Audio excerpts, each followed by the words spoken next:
Ethan sat at the edge of his small kitchen table, the hum of the old refrigerator filling the silence.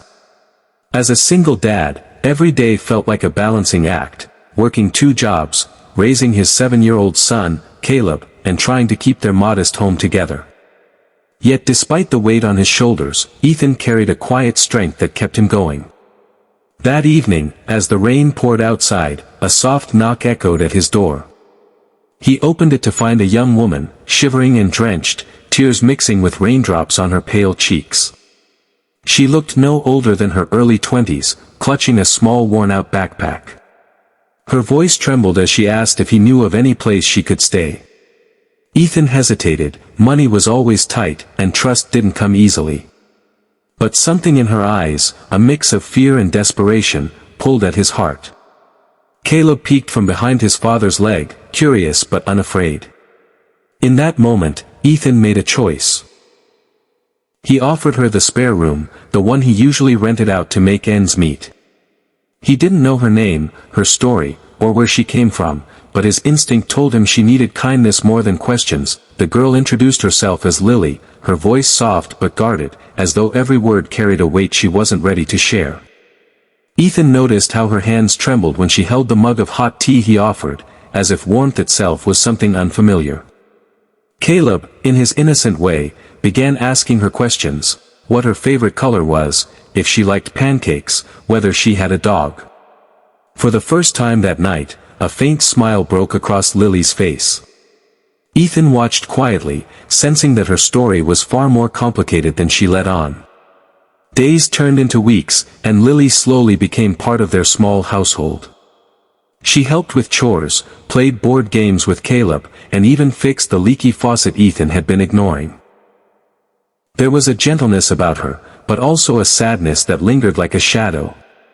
Ethan respected her silence, never pushing too hard, but he couldn't ignore the questions that burned inside him. Who was she running from? Why did someone so young have nowhere else to go?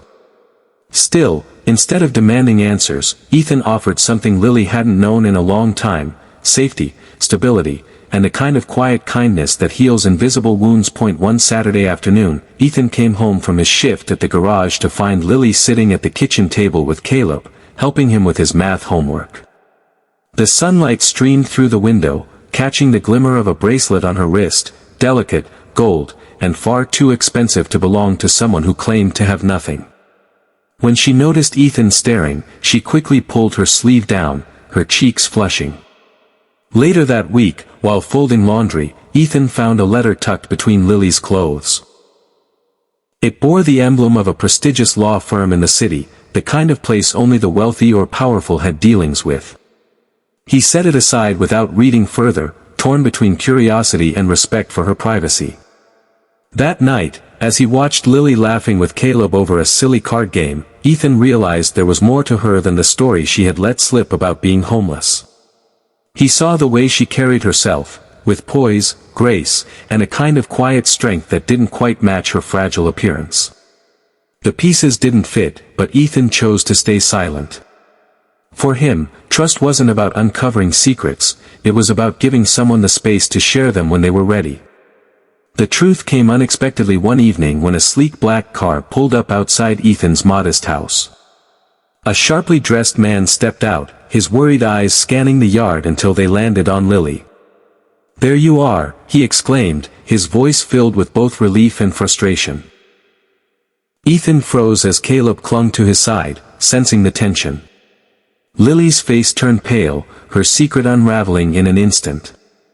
The man introduced himself as Richard, her father, and not just any father, but the CEO of one of the largest companies in the state. Lily's eyes brimmed with tears as she admitted she had run away, overwhelmed by the suffocating pressure of wealth, expectations, and a life where everyone wanted something from her. "I just wanted to know what it felt like to be seen for me, not for my name, not for my father's money," she confessed, her voice shaking.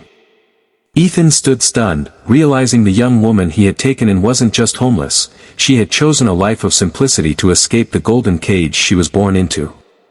In that moment, the pieces clicked: the bracelet, the letter, her refined manners. Yet none of it changed what he already knew: Lily was more than her secrets. She was someone who had become family. Richard wanted to take Lily home immediately, promising her comfort, security, and a future carved in privilege. But Lily hesitated, her gaze shifting to Ethan and Caleb. "Here, I wasn't treated like a burden or a symbol," she whispered, her voice breaking. "Here, I was just Lily." Ethan's chest tightened at her words. He had never imagined his small acts, sharing meals, offering a roof, listening without judgment, could mean so much to someone who had everything money could buy yet nothing of real value. Richard, seeing the bond between his daughter and this modest single dad, softened. He admitted that in his fear of losing her, he had never considered what she truly needed: freedom, acceptance, and love without conditions. The room fell silent until Caleb tugged Lily's sleeve and said innocently, "You can stay our friend, right? Even if you go home?" Lily knelt beside him, hugging him tightly, tears streaming down her face. Ethan watched the scene, his heart swelling with both pride and sorrow.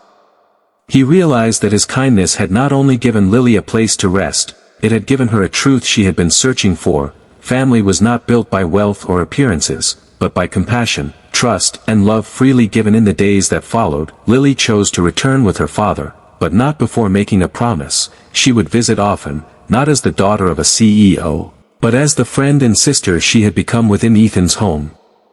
True to her word, weekends were soon filled with laughter, pancake breakfasts, and Caleb proudly showing her his latest school projects. Richard, deeply moved by Ethan's quiet generosity, began supporting the community in Ethan's neighborhood, funding programs for single parents and children in need. But for Ethan, the greatest reward was simpler: seeing Caleb grow up surrounded by examples of kindness, learning that even the smallest gestures could change lives in unimaginable ways. One rainy evening, as Ethan tucked his son into bed, Caleb asked, "Dad, do you think helping people always makes life better?" Ethan smiled, brushing his son's hair back gently. "Yes, buddy," he whispered. "Because kindness has a way of uncovering truths, and sometimes, it gives us more family than we ever thought we'd have." The storm outside had quieted, and in its place, a warmth filled the little home.